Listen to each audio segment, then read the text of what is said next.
kurios nerūkia. Jūs turite praktiškai vien dėl rūkimo tikimybė nebesusilaukti vaikų yra dvigubai didesnė. Tai aš jau nešneku apie vyrus, kur dar dadėkit, čia tik moteris vertina. Jeigu pradeda vertinti vyrus, tai ta tikimybė ne tik didėja. Žodžiu, daugėja visų šitų dalykų. Nu, net jeigu jau pasisekė ir apvaisinimas įvyko, atsitinka kitos problemos.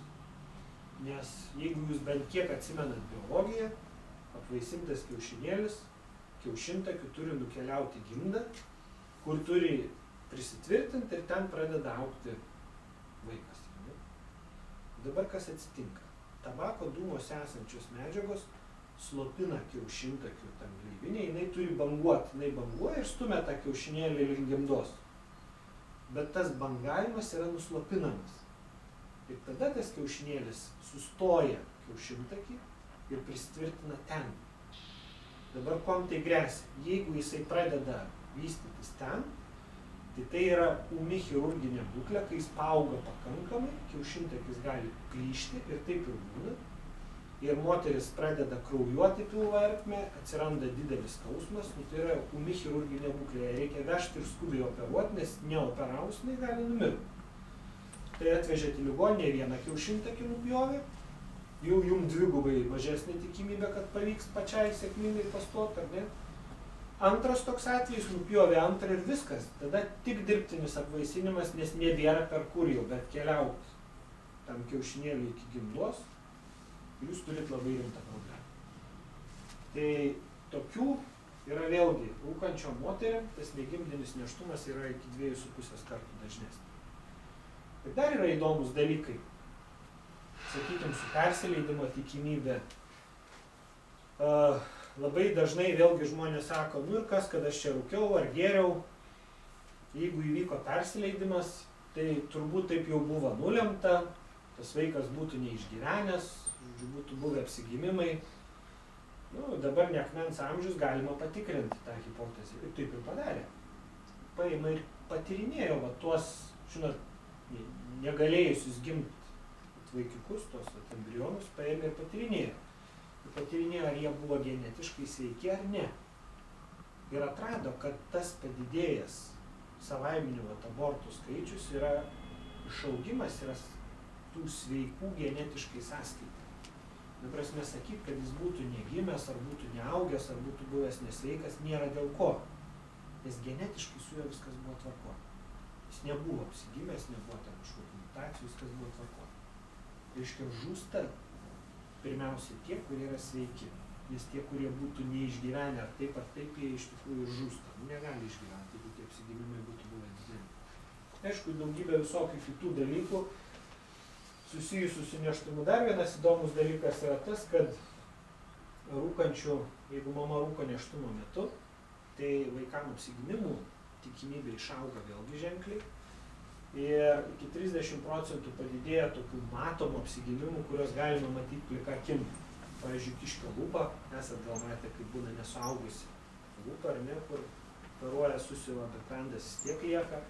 Vilko gomurys yra dar sudėtingesnė patologija, kai nesuauga ten, jūs jeigu kištumėt pirštą ir pabrauktumėt savo per gomurį, tai jis yra, pradžia čia yra kaulinis, tai viršui uždėtumėt. Tai kai būna vilko gomurys, jis būna nesuaugęs, būna tarpas ir vaikas iš karto springsta. Įsivaizduojat, jum tai dabar saugoja, nuo kvėpavimo takų yra, va čia viskas užsidaro, ryjat, pakyla, ten minkštas gomurys uždaro jum nosiaryklę, o tokiam vaikiukui, kur nesuauga va tie kaulai, jis negali normaliai gyventi, nes jis ryt negali, jis springsta, jam viskas, kas pakliūva, iš karto kvėpavimo takus, springsta, dūsta, žodžiu, turi operuoti. Tai va tokių apsigimimų tikimybė 30% išauga, plus išauga tokių, kurių pamatyti negalit, pavyzdžiui, inkstų kažkokių tai apsigimimų ar šlapimo takų, tokių, kurie dar su gyvybė yra suderinami. Bet jų plika akim nepamatysi, jeigu ten specialiai nepradės tyrinėti. Vaikai, kurie gimsta rūkančiom mamom, tai yra mamai, kuri rūkė nėštumo metu, gimsta su abstinencijos reiškiniais. Tiksliau, negimsta su abstinencija, bet abstinencija atsiranda po maždaug poros dviejų. Ir jeigu jūs pabendrautumėt su su akušerėm, kurios dirba šiek tiek ilgiau, turi praktikos tam tikros, tai jos jums papasakotų, kuo skiriasi vaikas gimęs mamai, kuri rūkė, ir vaikas, kuris gimė mamai, kuri nerūkė. Tai rūkančiai mamai gimęs vaikas maždaug 2 parą pradeda darytis labai neramus, dažnai verkia, prastai valgo, jam lėčiau auga svoris, atsiranda visokių neurologinių dalykų, visokie ten padrebėjimai, žinot, vaikam ir ta neurologija yra kitokia negu suaugusiam žmogui. Ir visa problema yra kur? Jis kol buvo pas mamą gimdoj, per placentą jisai gaudavo puikiausiai nikotiną, jeigu mama rūkė, o dabar, kai gimė viskas, tai kraujotaka nebebendra, iš kur imti? Per pieną šiek tiek gauna, bet labai nebedaug. Ir atsiranda abstinencija. Tik tiek, kad vaikas pasakyt, kad aš noriu rūkyti, negali dar toks. Jis savai rodo, jis verkia, negerai, jam neramu, dėl ko. Tai yra viskas lygiai taip pat, kaip mamom, kurios alkoholikės pagimdo vaiką ir vaikui išsivysto abstinencija alkoholiui. Mamos, kurios vartoja opiatus ir pagimdo vaiką, jam vystosi abstinencija opiatam, kuri labai sudėtinga ir labai sunkiai yra būklė vaikui. Žodžiu, su rūkančio mamom vystosi labai panašus dalykai. Kas yra dar įdomu, dėl ko žmonės sako, kad jie rūka, sako, rūkimas padeda atsipalaiduoti. Be tų visų socializacinių dalykų. Tai tada aš paprastai klausiu, taip, sakau, gerai, tarkim, rūkimas padeda atsipalaiduoti. O dabar, sakykim, jeigu prisimintumėm, iki jums pradedant rūkyti, tai jūs buvot kaip labai nervuotas žmogus, reiškia, ne? Įsivaizduokit, jūs praktiškai negalėdavot susikaupti, jūs buvot piktas visą laiką, nelabai miegojot, jūs negalėjot atsipalaiduoti, ar ne? Pykote su visais, neturėjot draugų. Ne, sako, viskas buvo gerai. Aš nenervuotas buvau ir miegojau, viskas buvo tvarko. Dabar sakau, gerai, numetat rūkyti ir staiga pasidarot nervuotas, ne? Staiga nebegalit užmigti, staiga dar kažkas tai pasidaro, tai kur problema? Tai žmogus paprastai nesugeba atsekti, kas yra priežastis, kas yra pasekmė. Jis užmiršta, kaip buvo iki rūkymo. Gaunasi taip, kad jeigu žmogui išsivysto priklausomybė nikotinui, nutraukus rūkymą jam atsiranda nerimas, įtampa, jis pasidaro piktas, dirglus, užrūko, gauna pakankamai nikotino ir tas viskas praeina. Bet žmogus nebeatseka, kas yra priežastis, kas yra pasekmė. Rūkymas yra įrodyta, kad jis ne tik, kad nemažina nerimą ir įtampos, jis kaip tik jį sukelia. Sukelia ir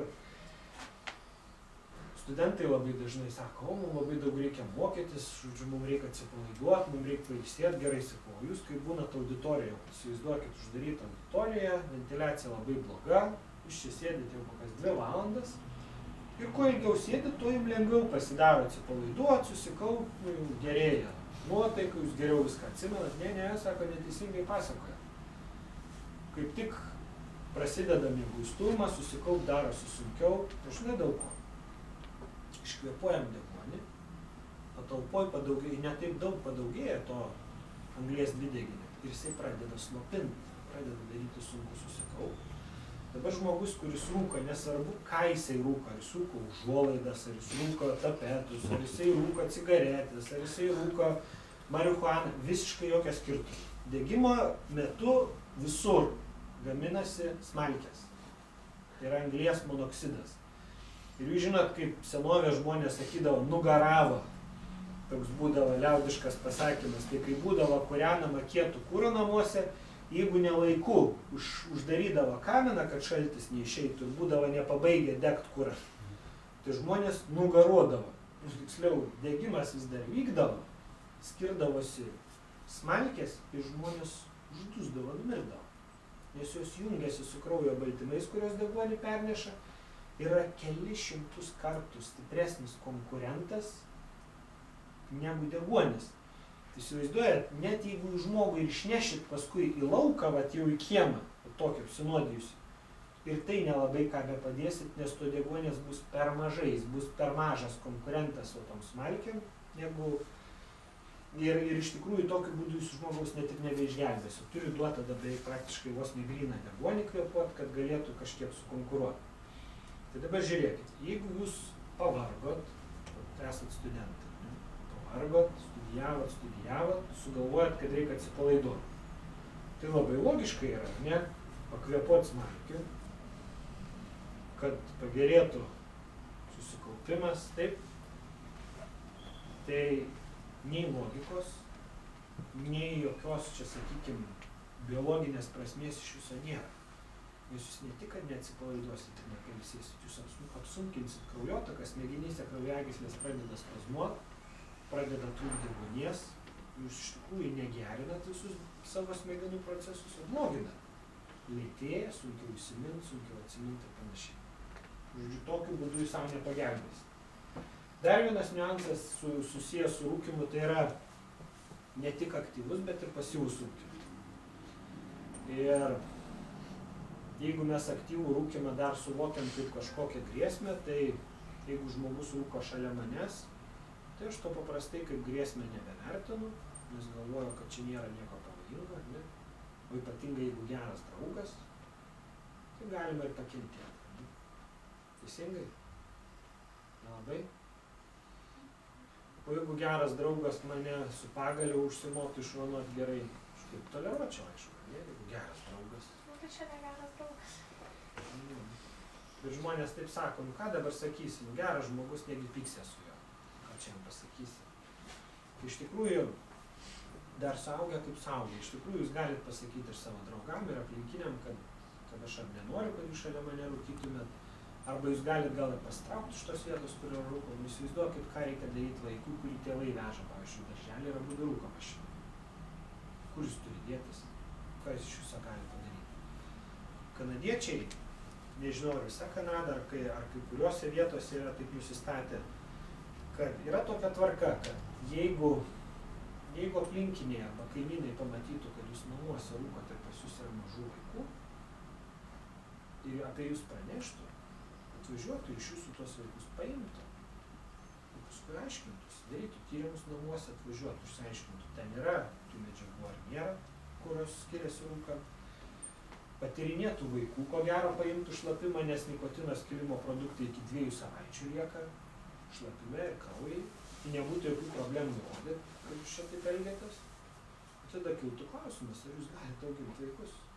Jūs nesuvokiat, ką jūs darot. Jūs darot žalą, nu taip pat, kaip daužyti juos paėmus į sieną.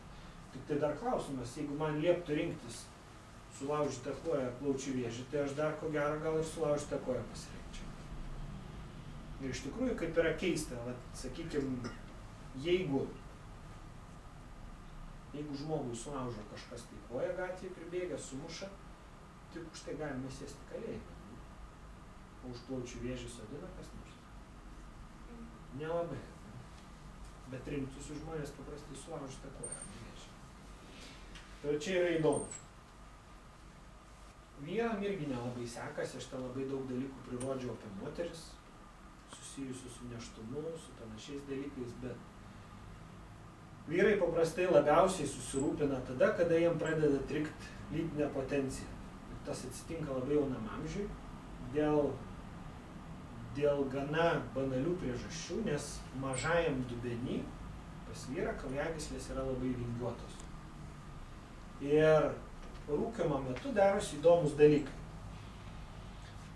Jeigu jūs įsivaizduotumėt kraujagyslę kaip kažkokio tai, nu sakykim, kanalo dugną, ne, o kažkoks tai kanalas, kurio teka vanduo, jis yra išbetonuotas, lygus ir čia teka srovė. Kaip kraujas, taip vanduo, sakykim, teka, ne. Ir jeigu čia nėra niekur jokių kliūčių, tai vanduo teka tiesiog prateka ir viskas. Taip, net jeigu ir kokią šiukšlę ten papuola, ją tiesiog nuplauna ir jokių problemų. Dabar įsivaizduokit, jūs į tą kanalo dugną įmetat pusplytę. Nu, tokio, kurios srovė jau nebenuneša. Tai dabar kas vyksta? Na, aišku, papuola į tą kanalą kokią šiukšlę, ten lapas, šapas, dar kas nors, ne, ir galų gale dalis tų šiukšlių pradeda už tos pusplytės užkliūti. Taip? Ir po ilgesnio laiko iš šitoje vietoje turėsit problemą, nes čia susikaups daug šiukšlių, čia vanduo sunkiai pratekės, jis pakils, jau reikės jam veikti kliūtį ir panašiai. Su kraujagyslėm darosi labai panašiai ir žmogaus organizmas yra labai tikrai tobulai sukonstruotas. Įsivaizduokit, jūs įsipjaunat į pirštą, ar ne? Ir po kiek laiko net nestabdant kraujavimą, jisai paima ir sustoja. kaip tai įvyksta. O yra organizme, nu, sakykime, visa sistema, kuri reaguoja į tos pažeidimus, jos labai greit atpažįsta, duoda signalą visam organizmui ir į tą vietą suplaukia specialūs kraujo kūneliai, kurie čia pradeda iškart reaguoti, sukibinėti ir suformuoja trombą ir užkiša. Nu, tai yra gyvybės klausimas, ar ne? Nes jeigu neužkištų, tai jūs stovėdami, kad ir pirštai įsipjojo galų gale nukraujotumėt negyvai. Išbėgtų viskas. Tai visa šita sistema, kaip jinai veikia. Kol kraujagyslė viduj irgi yra sveika, jinai neaktyvuojasi, jinai nieko nedaro. Bet jeigu rūkymo metu esančios medžiagos padaro mikropažeidimą kažkurioje tai vietoje, įsivaizduojat, kažkokią cheminę medžiagą truputį pažeidė, tai toj vietoj priplaukia tų ląstelių, jos ten pradeda reaguoti, atsiranda kažkoks didesnis užkliuvimas, kažkoks tai kaip ir pažeidimas vidų, už jo paskui, kadangi srovė yra labai stipri kraujo, spaudimas yra gana didelis, ten pribloškia kraujo riebalų ir jūs galų gale turit didžiulę problemą, nes toj vietoj susiformuoja toks kaip kamštis, vadina liaudį žmonės sako sklerozė. Vat vyresnio amžiaus žmonėm, kai pradeda svaigt galva, sako sklerozė. Pradeda nebeatsimint, trinka kraujotaka, užsikemša stambios šitos kraujagyslės ir jeigu jūs taip pasižiūrėtume, tai ją prapjovus netgi būna, kad operuoja, daro echoskopiją, pažiūri, kuri vieta yra užkimšta ir būna, kad jeigu ta plokštelė gana aiškiai vietoj, būna, kad net išima. Galima užsiūt, paskui atstatot kraujotaką. Bet jeigu jinai užkemša kraujagyslę pilnai, tai žmogui vystosi insultas, nes smegenys nebegauna kraujo, tam tikras smegenų sritis žūsta. Tai su potencijos sutrikimais, su kraujotakos sutrikimais viskas yra tas pats. Trūkumas padaro tokį poveikį, kraujagyslės užsikemša, jis pradeda nebefunkcionuoti. Su vaisingumu ir apsigimimais vyram yra tas pats. Rūkymas taip pat pažeidžia vyriškas lytines ląsteles ir sukelia ten genetinius pokyčius. Tai reiškia, kad ne tik moteris, bet ir vyrai turi saugotis visų šitų rizikos veiksnių ir jie nori sveikų vaikų susilaukti. Kas čia per medžiagos tokios, kurios sukelia tokius stebuklingus poveikius, kurios yra tabako gaminiuose? Yra priskaičiuojama tabako dūmuose apie 4000 pačių įvairiausių cheminių junginių. Aš jų tikrai nevardinsiu, bet to ir nežinau visų tų 4000. Nelabai yra reikalas žinoti jos. Įdomiausia yra tai, kad 90 iš tų 4000 jau yra įrodyti, kad yra sukeliantis vėžį. Tai reiškia, kad žmogus, kuris rūko į kraują, nuolat gauna 90 medžiagų, kurios ten cirkuliuoja ir gali sukelti vėžinius pakenkimus. Bet žmonėms tas mažai įdomu yra, jiems daugiau įdomu kažkokios konkrečios medžiagos, tai va, pavyzdžiui, arsenai, žino tokią medžiagą? Senovinius romanus skaitėt, kur naudodavo ją. Labai toks įdomus praktinis pritaikymas jau buvo. Konkurentų šalindavo. Nu, atsimenat, kaip vadindavo ją. Aršeniku vadindavo. Ir dėdavo kažkam arba į maistą, arba į gėrimus ir galų gale žmogus numirdavo. Nelikdavo jo tiesiog, ne? Sukeldavo ten visokius pakenkimus. Toliau, kas čia dar iš tokių įdomesnių medžiagų? Pavyzdžiui, polonius 210. Žinot, kas per medžiaga? Negirdėta? Čia ir valiklius. Į valiklius abejoju. Nelabai.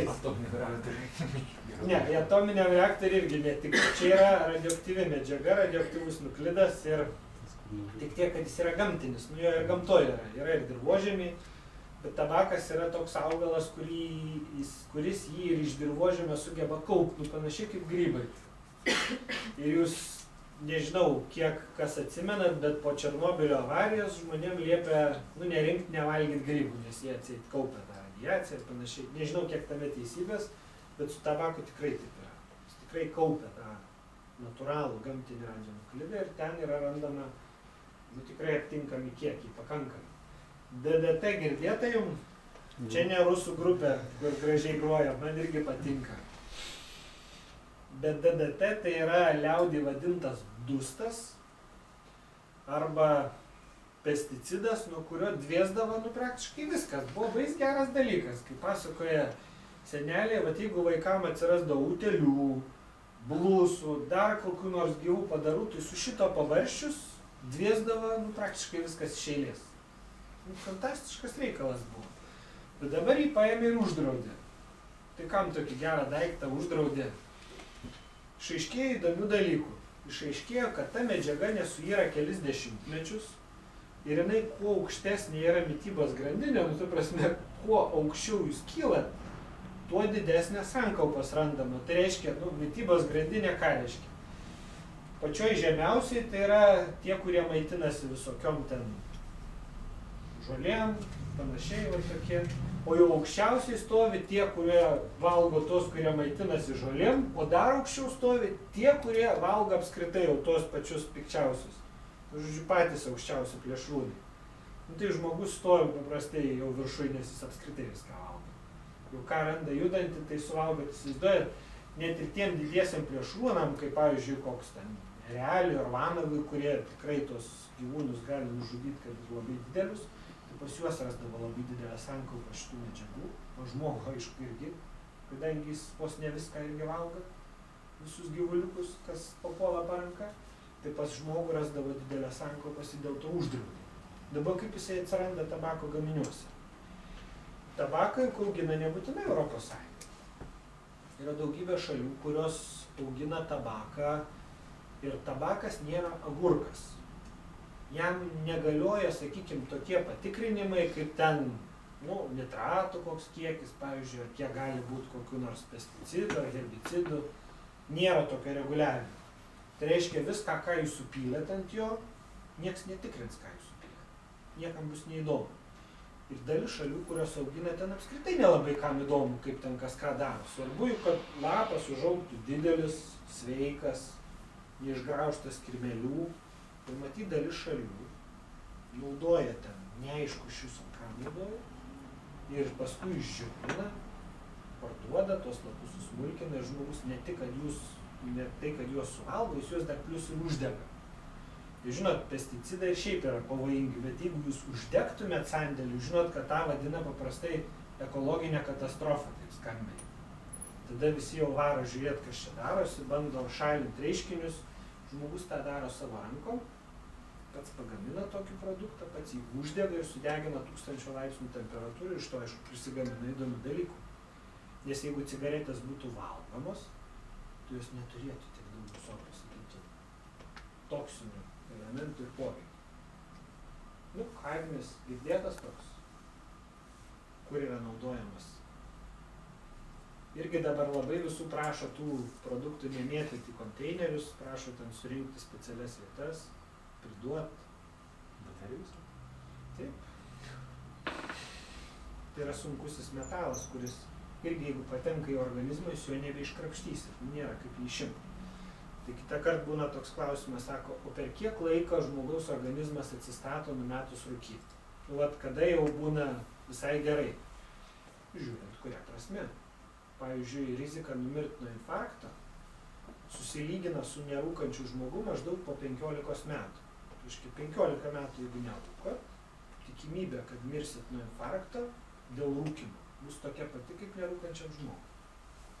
Dėl rūkymo, dėl kitų priežasčių atskira šneka. Bet sunkieji metalai niekada iš jūsų nebepasišalins.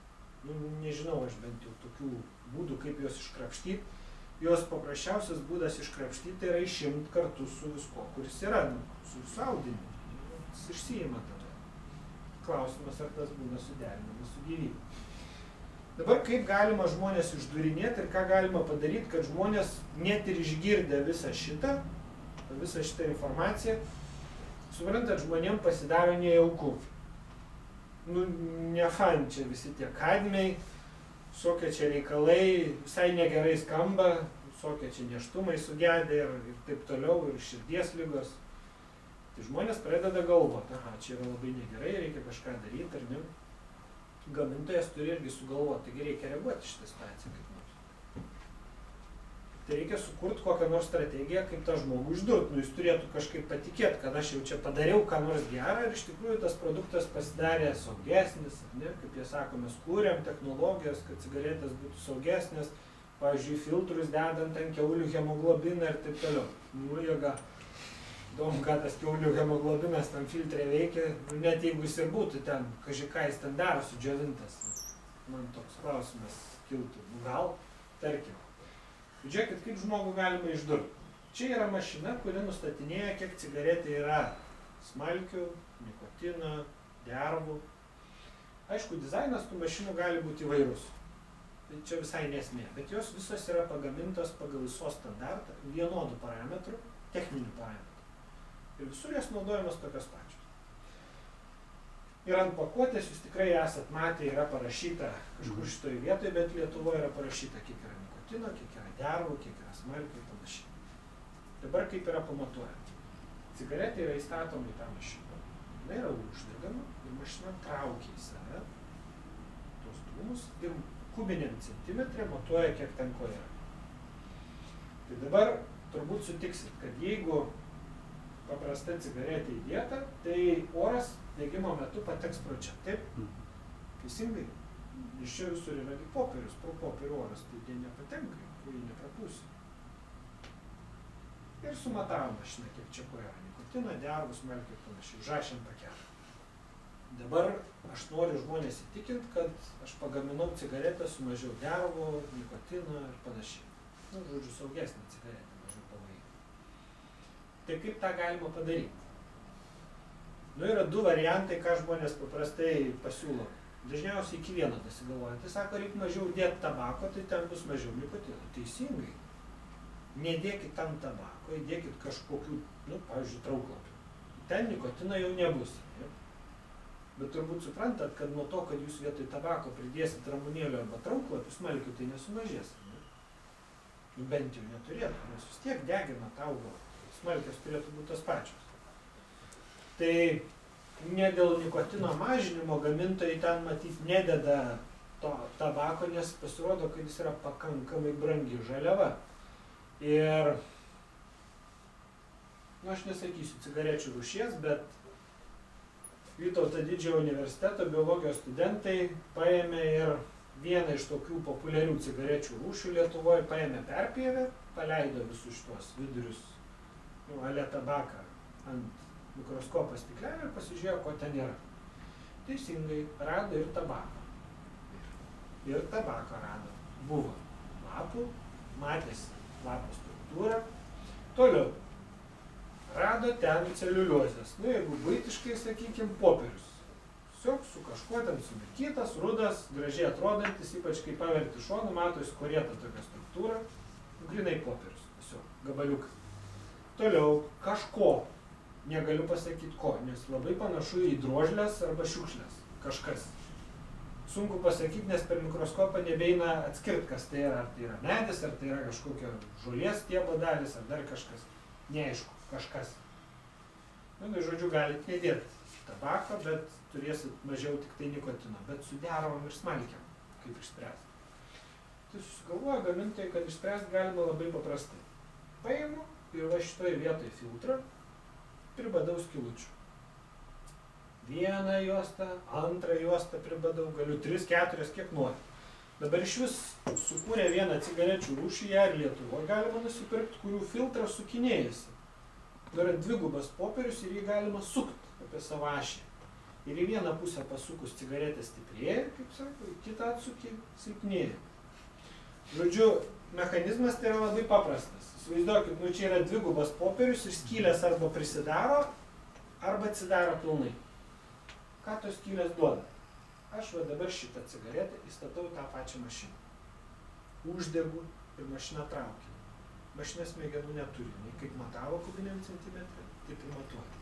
Žiūrėkit, kas gaunasi. Oras pateko jau ne tik pro čia, bet ir pro čia, kur yra skylės. Mašina pritraukia papildomai didelį kiekį oro, kuris atskiria dūmus, o mašina tai matuoja kubiniam centimetrą. Ja? Klausimas, kur daugiau cukraus, jeigu ištirpdau šaukštą cukraus, kibire vandens ir paduke vandens? Tiek pat. Vandens skirsis, bet cukraus bus tiek pat. Dabar suprantat, kur triukas? Mašina apgauta, jinai matavo, velniai žino ką. Iš tikrųjų neteisingai jinai sumatavo, todėl kad toj cigaretėj lengvoj čia nieko nėra mažiau. tik tiek, kad tas kažkas yra atskiesta papildomų oro kiekį. Ir kur iškilo problema? Pirmiausiai susirūpino pulmonologai, kodėl moterim plaučių vėžys dažniau vystosi periferijoje, tai yra toliau nuo centro ir kitokia plaučių vėžio forma negu vyram. Ir išsiaiškino ką? Pradėjo aiškintis, kas čia yra per dalykai ir paaiškėjo, kad moteris pirmiausiai rūko tas lengvas cigaretes, dažniausiai tokios ir rinkdavos, nuo pat pradžių, kai jos atsirado. Ir kai yra pribadyta šitų skylųčių, oras atskiedžia dūmus, jie atvėsta, pasidaro mažiau koncentruoti ir jos galima įkvėpti giliau, nes tų tirštų ir karštų giliai neįkvėps, iškart sukelia kosulį. Maža to, gamintojams patiko ta idėja, jau visi ant jos pasimovė ir ant pakelio iš tikrųjų yra parašyta nesąmonė. Ten netiek yra nei tų dervų, nei smalkių, nieko yra neteisingai matuojama. Tai yra apgaudinėjimas žmonių. Nebeleidžia rašyti dabar light, ten mild ar panašiai, tai rašo dabar silver blue, arba ten dar kokią nors nesąmonę parašo. Žodžiu, rūkoriai seni gaudosi pagal spalvą, žino, kad kuo labiau raudonas pakelis, tai tuo bus stipriau, ne? Ten mėlynas jau per vidurį, o kuo blyškesnė spalva, tuo atseit bus lengvesnis. Tai dabar, kad dar labiau žmonės išdurt, gamintojai susigalvoja ir dabar pradėjo dėti filtrą, o čia filtras perpjautas yra. Įdeda tokį mėlyną žirniuką. Žinot, kas čia yra? Tai yra paprasčiausias mentolas, kuris yra fiziškai tiesiog yra įdėtas žirniukas, perpjaukit filtrais, iškris galite jį išimti. Dūmas yra karštas, jisai eidamas pro filtrą tą žirniuką tirpdo ir žmogus kartu su dūmais įkvepia mentolą, pakankamai didelę koncentraciją. Važiuokit, jums, kai yra skaudėję gerklę, jūs tikrai esat, čiulpiamėm mėtinę pastilę, ne? Tai tuo metu, kai jūs ją čiulpėt, gerklė nustoja perštėt skaudėt, nebe taip norisi kosėt ir neskauda, todėl kad mentolas nujautrina gleivinę. Važiuokit, aš įdėjau tokį triuką į cigaretę ir jisai man nujautrino kvėpavimo takus, mano kvėpavimo takai šis nebesipriešina. Nebespazmuoja, aš nebekosėju, galiu labai giliai įkvėpti ir tada jau garantuotai viską pažeisiu. Kiek buvo įmanoma įkvėpti, tiek ir bus. Tai buvo tokių idėjų, kad neleisti to daryti, bet nėra mechanizmo. Kaip? Tai sako, kai čia nepavojinga medžiaga, o kas mentolė, kur jinai draudžiama yra? Sako, vaikam į saldainius leidžia dėtus, dabar mums draudžia cigaretę įdėti. O kokiu pagrindu draudžia? Iš viso apie priedus cigarečių, kai buvo kalbama, kaip juos sureguliuoti, tai gamintojai, žinot, ką susigalvoja ir pasakė? Sako, žinot, įrodykit, kad jie yra pavojingi, tada galėsit uždrausti mums dėti. Bet čia toks iš vis demagoginis klausimas, tai klausykit, įrodykit, kad nepavojingi ir tada galėsit dėti. Kodėl dabar turi kažkas susitarę įrodinėti, kad čia yra pavojingi dalykai, bet gamintojas labai gudrus yra. Jis žino, kad jis niekada negaus leidimą daryti tyrimus su žmonėm ir įrodinėti, kad tai yra nepavojinga. Kur jūs gausit leidimą, pavyzdžiui, kokį bandyti ten, nežinau, nesvarbu ką, deda jie medžiagas, kurios sulaiko drėgmę cigaretėje. Nes jeigu jūs paimtumėte tiesiog suvyniotumėte tabaką sausą, į popierių jį uždėtumėte, jis užsidegtų kaip užsiliepsnuotų. Tai turi kažką pridėti, kas sulaikys drėgmę. Tai cigaretė neužsiliepsnuotų. Dabar iš viso pagal ES direktyvas cigaretės privalės užgesti, jeigu žmogus jų neberūko, kad girtuoklis lovai neužsidegtų su visa lova, nes suprantat, prisigeria, numeta cigaretę į lovą ir ta lova užsidega. Tai gamintojai privalės kažką padaryti, kad cigaretė užgestų, jeigu jos nerūko. Tai suprantat, čia įdomu, labai aišku, gal faina, bet kaip tą reiks padaryti. Yra visokių ten pamastymų, kaip jie ten ką darys. Greičiausiai dadės ten toj vietoj kokių nors medžiagų, kurios iš tikrųjų stabdys tą degimą ir tokiu būdu cigaretė nebedegs. Gerai, o dabar kalbant apskritai, įmanoma valdyti tą situaciją ar neįmanoma kažkiek kontroliuoti, sakykime, tiek tos tabako gaminių pardavimus ir plėtrą rinkos. Tai iš tikrųjų yra įmanoma, Dar daugiau pasakysiu, dabar jau labai realiai pasaulyje yra kalbama apie tai, kad visas šitas procesas turėtų būti baigtas visiškai.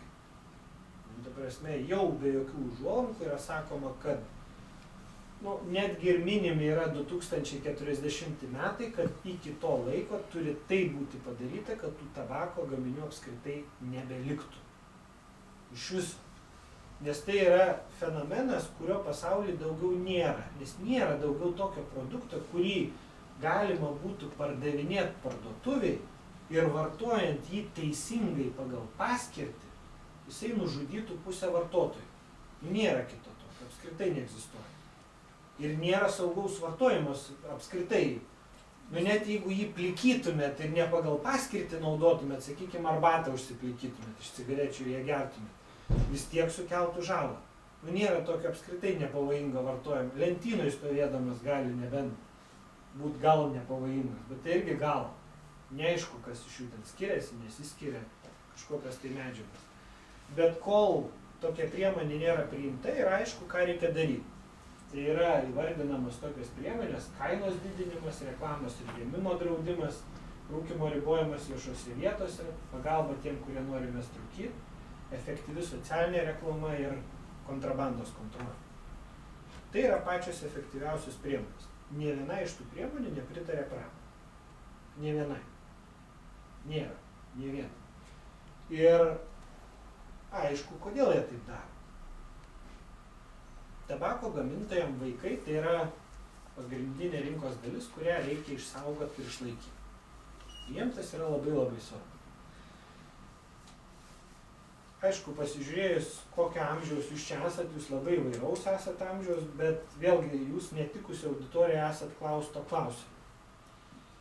Nes praktiškai visi iš čia bus nerūkantis, bet jeigu šiaip žmonių paklaustų, tokių, kurie turi bent 25 metus ir nerūko, ar jūs sutiktumėt, jeigu aš nuperku cigarečių bloką, pasakytumėt, kokiu norit. Ir dar damoku jums po 100 eurų už tai, kad jūs tą bloką cigarečių surūkytumėt. Kaip galvojat, kiek žmonių sutiktų?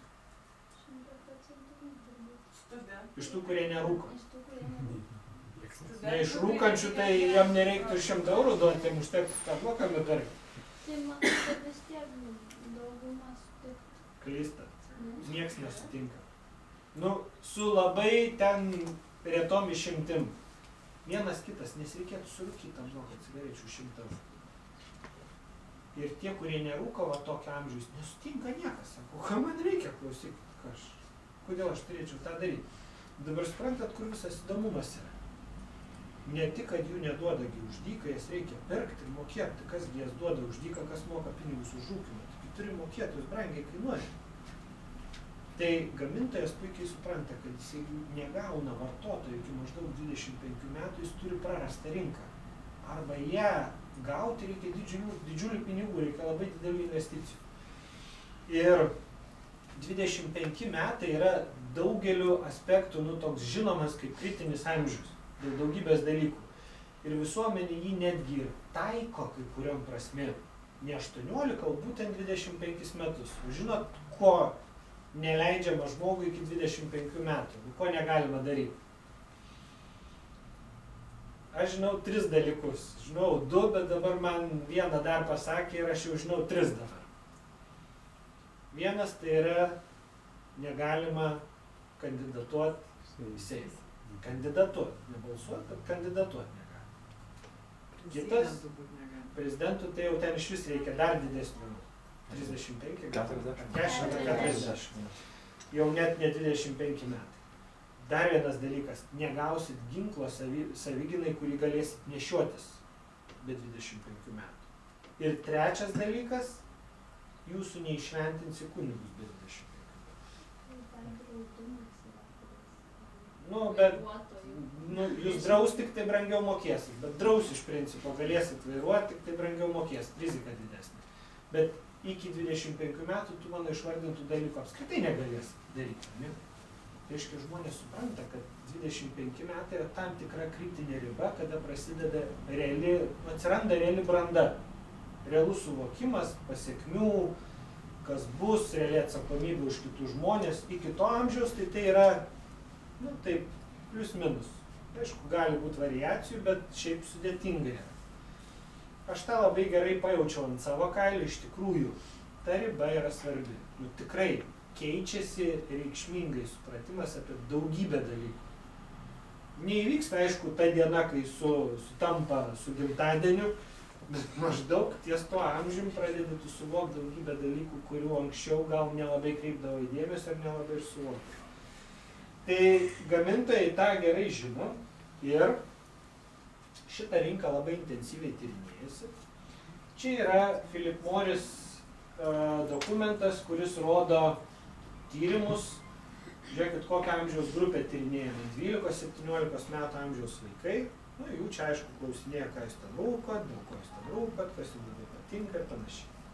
Kita kompanija, kuri gamina Kent cigaretes, jos yra Lietuvoje parduodamas, tai yra Lorillard Tobacco. Iš viso yra gera kompanija, kuri nevinioja nieko į vatą ir pasakė labai tiesiai. Mūsų biznio pagrindas yra vidurinės mokyklos moksleiviai. Nes jeigu juos pražiopsai, paskui baisiai brangiai kainuoja viską tą padaryti. Nu, gali padaryti, bet didžiulės investicijos, o vat su vaikais yra viskas daug paprasčiau. Vėlgi, Philip Morris 87 metais dokumente, kuriam analizavo kainų kilimą Amerikoje 82-83 metais, žiūrėkit, ką sako. Tais metais tabako gaminių kainos Amerikoje stipriai pakilo ir maždaug 600 tūkstančių paauglių dėl to nepradėjo rūkyti. Pasiskaičiavo, kad maždaug 420 tūkstančių būtų rūkę Philip Morris cigaretes. Ir žiūrėkit, ką jie sako. Mes patyrėm neproporcingai didelę žalą ir mums nereikia, kad tai pasikartotų. Nereikia, nes įsivaizduojat, kokią rinką nuplaukė. Taigi čia tiek žmonių būtų rūkę ir pirkė tas cigaretes, čiut ne iki grabo lentos. Jūs man tokį banką gerą parodykit, kur investavot keliasdešimt litų ir paskui jums visą gyvenimą į dieną po 10 litų moka. Kur čia yra toks geras versliukas, kur čia tokį gerą gali susigalvoti, net jeigu žmogui namui padavė paskolą, jis ir tai tokių pinigų nesumokės. Retas sumokės tokius pinigus bankų palūkanomis. O čia investavai labai nedidelius pinigus ir grąža yra fantastiška. Ir, aišku, tabako gamintojai žinodami tai, sako, kad žinodami, kad žmonės tampa priešiški šitai pramonei, mes privalom pagerinti tabako pramonės įvaizdį visuomeniai, vykdydami jaunimo rūkymą smerkiančias programas. Čia nieko nesako, kad reikia, kad jaunimas ten nerūkytų. Ne, čia ne tame esmė. Reikia pasigerinti įvaizdį, kad žmonės galvotų, kad mes stengiamės. Nu dabar aš dėl ko sakiau, kad tabako pramonė jau yra su universitetiniu išsilavinimu, o alkoholio gamintojai tai dar tik mokosi.